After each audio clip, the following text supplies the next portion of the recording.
You know, when I was a child, I always had this passion for animals, and I was the little one that followed my mom collecting the snails as she threw them out of the garden.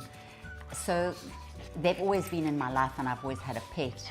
February 2011, that I rescued a dog on the highway just opposite the airport, and rescuing this little puppy made me actually realize how many dogs were in that township, how many puppies were really in need of treatment.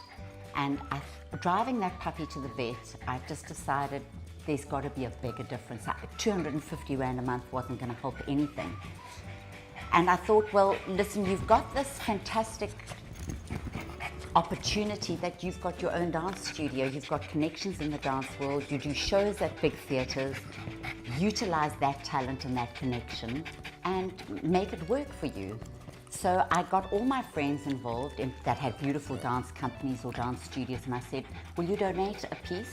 We're just focusing on sterilizations right now just to try and help curb the population of the animals. Well, I think there's so many animals in need, so I think if we can reduce the amount of animals by sterilizing, that's, I think, one of the most important things.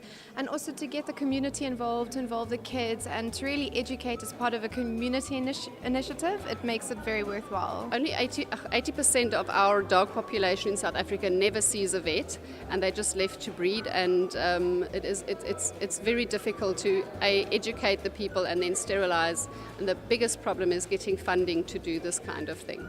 We have rounded up, and when I say rounded up, it means they've gone to each home and got permission from the owners.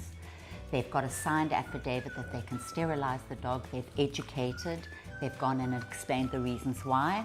They'll take them to a community centre, which is in the area, which has been sterilised, laid with lots of newspaper and warm blankets. We do have people in the area where the owners can actually go to if they have complications, and then they will be taken to the nearest vet for treatment if it's needed. This is the cute part. All the dogs that are waking up from anesthetic, they are getting turned every 5 minutes, and as you can see, this one's quite sleepy, and yeah, they're just basically waking up until they are able to go home. You always have a funny incident that happens. We had an old man, his dog didn't want to come to the sterilisation, so he put him in a wheelbarrow and he wheeled him there.